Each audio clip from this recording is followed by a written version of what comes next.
Okay, in this episode I'm going to go over moving the animals to the homestead. If any of you are thinking of relocating and starting a new life in rural America and you have animals already, you're going to need to move them. And if you're crossing state lines, there's a few things involved to be legal, for one thing, safe for the animals, and safe for your sanity. Okay, you can see the goats behind me. We've got them here. A lot was involved in getting these over here. Part of it was we had to have a vet get them, make sure they're clean bill of health. When crossing state lines, depending on your state's laws, you may need to have a clean bill of health. So we had a vet come do the ear tags and get a clean bill of health. And then we did not have a method of transporting them.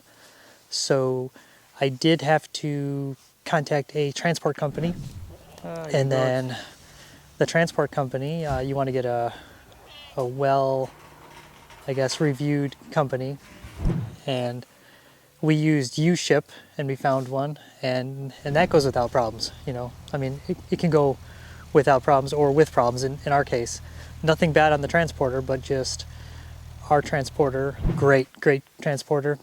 She, stopped, took pictures of the animals, gave them water breaks, everything like that. But on the trip, it's a long trip. I had a truck breakdown, a belt broke, so the 10-hour trip turned into like 15-hour trip. So it's one of those things you have to consider. If you're going to just buy a trailer, buy a transport box, you need to figure out how you're going to transport your animals safely, comfortably, and it's also good for yourself, because we only had a box truck trailer and we didn't have a safe method to transport the goats. We short-term transferred them in Wisconsin from our old homestead to family's property by just putting them in the back of the pickup truck and putting some cardboard and stuff around the windows. But I've heard so many horror stories of goats with their horns knocking out the windows on a truck cab, so we did not do that method.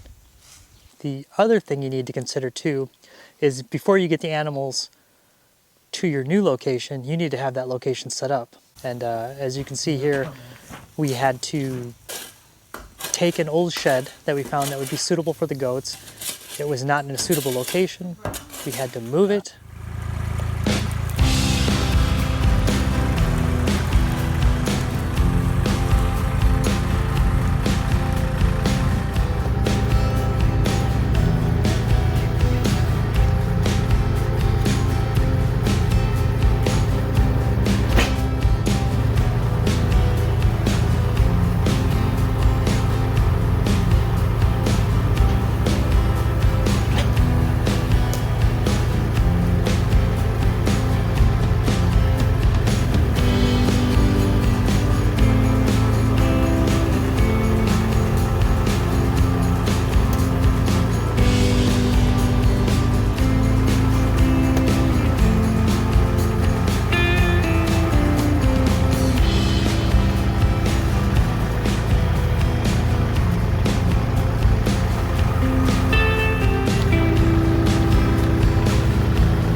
Transport it with the tractor.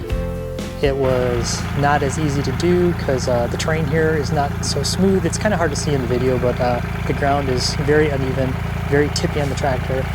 We had to move the shelter, and then once we ended up moving the shelter, we also had to build their pen around the shelter.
other thing you need to consider too is before you get the animals to your new location, you need to have that location set up. And as you can see here, we had to take an old shed that we found that would be suitable for the goats.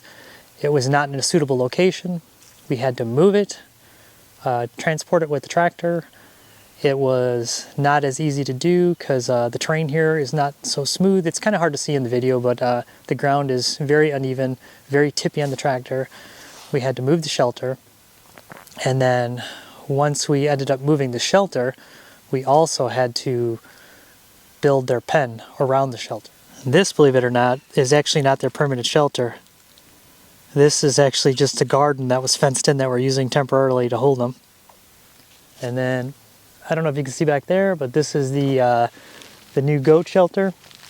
It is using some of the existing fencing here, using an existing shed that we had here, and then also we had to put in some additional fencing. We used hog panels and T-post, and let me tell you, this ground is hard as a rock. These T-posts in the ground were almost impossible to put into the ground. We used the good old T-post pounder, and this ground is just impossible almost to pound stuff in. But as you can see, we've got this existing fence here that had some barbed wire on top of it.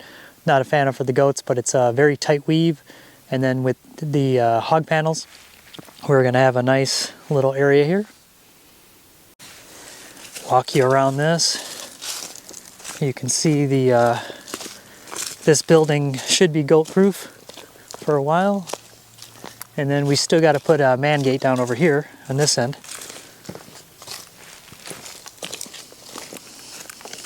But you can see we need an additional T-post. But it's a start.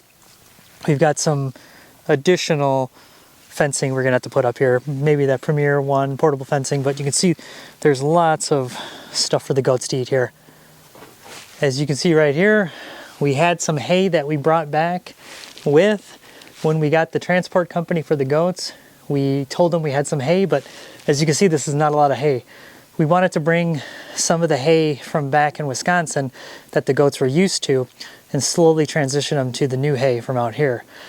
We had a hard time initially finding hay out here, and I was driving down the road and I saw a big round bale with a sign that said, "Hey, call. Hey, call." So we did, and I'll get on that right now. Okay, as you can see here, we've got round bales. That's another thing to consider. Back in Wisconsin, everybody did small, square, rectangular bales. You could just go pick them up, load them in your pickup truck, and you were good to go for the goats. We didn't do our own hay because we had the land to do it, the equipment, it breaks down often, didn't want to maintain it. It was just easier. We did the calculations, and to pay for the equipment, we could buy hay for quite a long time. So once we got out here, we noticed in Arkansas that everybody was using round bales. So luckily, we did round bales at one time. We did wrapped baleage bales. They were a little bit different style, but I still had the tool to pick up the round bales. It had a special paddle on it so you wouldn't tear the plastic, but you could take that paddle off, and inside of that paddle was spears. So I'm still going to be able to pick these bales up and move these bales around. But this is what we have out here. So it's a little different handling and different using these things. So, but they're available and we were able to get them. So you have to look at what's locally available when you're considering with your animals. Okay, the chickens. This was another one. We ended up downsizing, kind of like the goats. I don't know if I mentioned this earlier in the video, but we had about 12 to 15 goats. We downsized to the 6 essential ones we wanted for dairy goats, and continuing the flock, continuing the herd, not the flock, this is the flock. But the same thing with the chickens. We had 5 chickens that were really good layers, and we wanted to bring them. Our Alumi Coop, which we love, we have 2 of them, we disassembled and I put it in a trailer, and then the chickens, I had to transport them in a small transport box. I'll show you that right now. The transport box was like a pet carrier, and it was one of those things with the chickens in the truck. I had them in the back in the cab, and I had the windows open, and then I had my window open in the cab. Did not want to use AC because I wanted to make sure, you know, if I got hot, they're going to get hot. So, and then I had to frequently stop and give them water. And believe it or not, chickens can drink out of a bottled water. So I learned that. It was the easiest way to water them. You just took a little bottle. I wish I would have videoed it. You just stick the bottle in there. But the good thing was, as soon as, after the 10-hour drive, I made it in 10 hours. As soon as we got back here, first thing we did was set up their Alumi Coop and then put the chickens in there. And then that night we actually got eggs from all of them, which is a very good sign.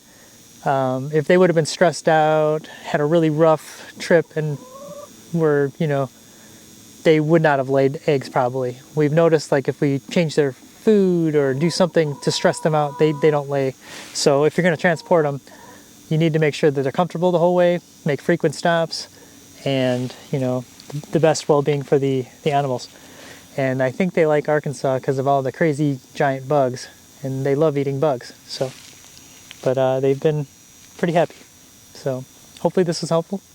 Like I said, Homestead's slowly getting to where we want it.